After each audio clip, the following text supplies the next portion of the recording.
السلام علیکم ورحمۃ اللہ وبرکاتہ۔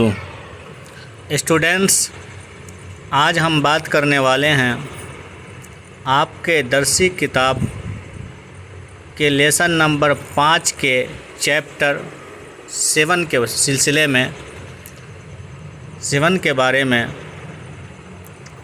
یہ ایک افسانہ ہے اور اس کا عنوان، اس کا ٹاپک توبہ ٹیک سنگھ ہے۔ تو افسانہ کی تعریف آپ نے 10ویں کلاس میں پڑھی ہوگی، لیکن پھر بھی مختصراً عرض کرتا چلوں۔ اس سے پہلے کہ آپ نے اگر ہمارے چینل کو سبسکرائب نہیں کیا ہے تو سب سے پہلے سبسکرائب کر لیں، لائک کر دیں، شیئر کر دیں اور بیل آئیکن کے بٹن کو دبا لیں تاکہ آپ کے ایگزام سے متعلق جو بھی ویڈیوز رہے وہ سب سے پہلے آپ تک پہنچ سکے۔ تو افسانہ کی تعریف دیکھتے ہیں۔ افسانہ کسے کہا جاتا ہے؟ تو جو مشہور و معروف تعریف ہے کہ افسانہ ایسی نثری کہانی کو کہا جاتا ہے جو ایک ہی نشست میں پڑھی جا سکے، یعنی ایک ہی بار بیٹھ کر جس کہانی کو پڑھنا ممکن ہو، پڑھ لیا جائے، وہ افسانہ ہے۔ یعنی افسانہ چھوٹی کہانی کو کہتے ہیں، کیونکہ جب کہانی چھوٹی ہوگی جب ہی انسان ایک بار میں بیٹھ کے پڑھ سکتا ہے۔ یہ جو افسانہ ہے توبہ ٹیک سنگھ، یہ ایک بہت ہی دردناک افسانہ ہے۔ اس افسانے کا تعلق ملک ہندوستان اور پاکستان کے بٹوارے سے ہے کہ جب اس دیش کا بٹوارا ہوا تو اس میں بہت سارے لوگوں کا نقصان ہوا، بربادی ہوئی، جس کے سبب لوگ اپنوں سے بچھڑ گئے، اور اپنوں سے بچھڑنے کا جو درد تھا اور جدائی کا جو غم تھا، اس غم میں لوگ پاگل ہو گئے۔ اس کہانی میں بھی اس افسانہ کے اندر توبہ ٹیک سنگھ کا جو واقعہ بیان کیا گیا ہے، کہانی بیان کی گئی ہے، اس میں یہی بتایا گیا ہے کہ توبہ ٹیک سنگھ یہ جو ہے علامتی طور پر نام استعمال کیا گیا ہے۔ توبہ ٹیک سنگھ ہندوستانی پنجاب میں ایک گاؤں کا نام تھا۔ وہیں کا رہنے والا ایک سکھ تھا جس کا نام بشن سنگھ تھا، اسے لوگ توبہ سنگھ بھی کہتے تھے۔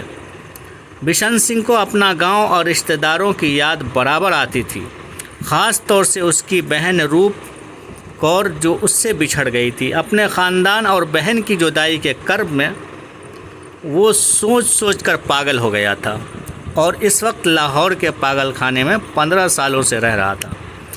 پاگل خانے میں ہر وقت اس کی زبان سے عجیب و غریب الفاظ سنائی دیتے تھے، لیکن بعد میں آف دی پاکستان گورنمنٹ جگہ آف دی توبہ ٹیک سنگھ گورنمنٹ نے لے لی۔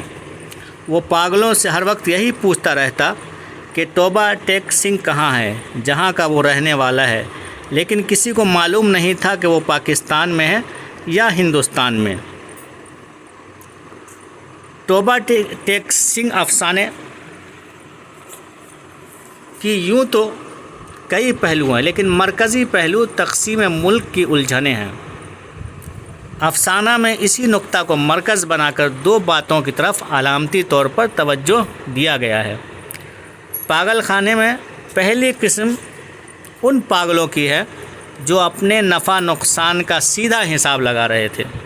مثلا ہندو وکیل صاحب اپنی معشوقہ سے بچھڑنے کے غم میں پاگل ہوئے، لیکن اپنی معشوقہ کے وطن امرتسر کے بجائے لاہور میں رہنے کے خواہش مند ہے۔ اس کی وجہ یہ ہے کہ امرتسر میں ان کی پریکٹس نہیں چلے گی، یہاں محبت پر دولت بھاری پڑتی ہے۔ اس کی دوسری مثال ہم دو اینگلو انڈین پاگلوں میں دیکھ سکتے ہیں۔ پاگلوں کی دوسری جماعت میں وہ لوگ ہیں جنہیں اپنا وطن عزیز ہے۔ توبہ ٹیک سنگھ کا شمار انہی لوگوں میں ہوتا ہے۔ توبہ ٹیک کے گھر والے اور رشتہ دار ہندوستان جا چکے ہیں اور یہ ان سے بچھڑ گئے تھے جن کے غم میں یہ پاگل تھے۔ تو چلیے،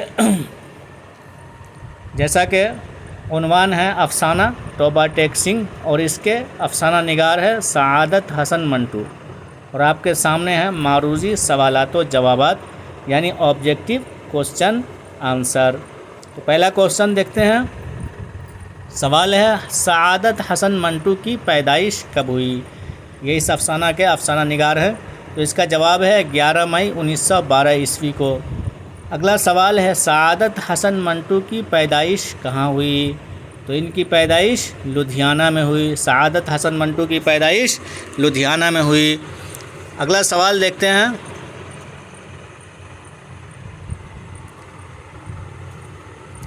سوال ہے منٹو کے والد کا نام کیا تھا؟ تو اس کا جواب ہے خواجہ غلام حسن۔ خواجہ غلام حسن منٹو کے والد کا نام تھا، یعنی ان کے ابو کا نام تھا۔ اگلا سوال منٹو کی والدہ کا نام کیا تھا؟ تو اس کا جواب ہے سردار بیگم۔ منٹو کی والدہ کا نام سردار بیگم تھا۔ اگلا سوال دیکھتے ہیں۔ منٹو کے پہلے افسانوی مجموعے کا نام کیا ہے؟ تو اس کا جواب ہے آتش پارے۔ آتش پارے منٹو کے پہلے افسانوی مجموعہ کا نام ہے جس میں ان کا افسانہ جمع کیا گیا۔ اگلا سوال ہے منٹو کی وفات کب ہوئی؟ تو اس کا جواب ہے 18 جنوری 1955 عیسوی کو ان کی وفات ہوئی۔ اگلا سوال ہے توبہ ٹیک سنگھ کا اصل نام کیا تھا؟ ان کا اصل نام کیا تھا؟ تو بشن سنگھ تھا۔ ان کا اصل نام بشن سنگھ۔ اگلا سوال ہے پاگل خانے کے ہندو اور سکھ پاگل کہاں بھیجے جا رہے تھے؟ تو اس کا جواب ہے ہندوستان۔ پاگل خانے کے ہندو اور سکھ پاگل ہندوستان بھیجے جا رہے تھے۔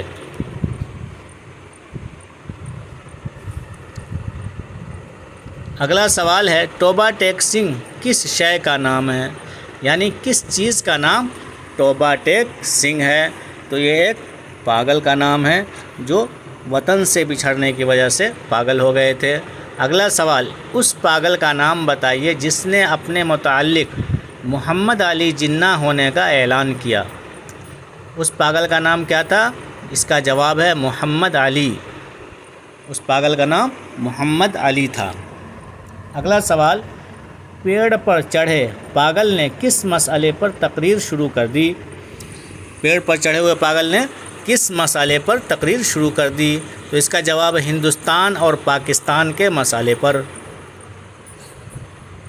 اگلا سوال ہے اپنے آپ کو خدا کہنے والا پاگل کیوں ناراض ہو گیا؟ تو اس کا جواب ہے حکم نہ دینے پر۔ حکم نہ دینے پر جو پاگل اپنے آپ کو خدا کہہ رہا تھا ناراض ہو گیا۔ اگلا سوال ہے توبہ ٹیک سنگھ کی موت کس جگہ پر ہوئی؟ تو ان کی موت، اس کا جواب ہے ہندوستان پاکستان کے درمیان کی جگہ پر، یعنی یہ جگہ کسی کی نہیں تھی۔ اگلا سوال ہے توبہ ٹیک سنگھ اپنے ملاقاتیوں کے آنے سے قبل کس طرح تیار ہوتا تھا؟ تو اس کا جواب ہے نہاتا اور اچھا لباس زیب تن کرتا، یعنی اچھا لباس پہنتا تھا۔ اگلا سوال ہے پاگل خانے کے وہ لوگ جن کا ذہنی توازن بالکل درست تھا کس پریشانی میں گرفتار تھے؟ اس کا جواب ہے کہ وہ اب اس ملک میں ہیں، کہ وہ اب کس ملک میں ہیں، یعنی ان کا ذہن کام نہیں کر رہا تھا کہ وہ کہاں پر اس وقت ہیں۔ جو لوگ اچھے تھے یعنی پاگل نہیں ہوئے تھے، ان کا ذہنی توازن بالکل ٹھیک تھا، درست تھا، ٹھیک تھا۔ تو اسٹوڈنٹس، امید ہے کہ آپ کو ہماری یہ ویڈیو پسند آئی ہوگی۔ آپ سب سے گزارش ہے کہ آپ ہمارے چینل کو سبسکرائب کر دیں، لائک کر دیں، شیئر کر دیں اور بیل آئیکن کے بٹن کو دبا لیں تاکہ آپ کی تیاری کے لیے جو بھی ویڈیوز ہوں وہ سب سے پہلے آپ تک پہنچ سکے اور آپ اچھے سے تیاری کریں۔ اللہ حافظ۔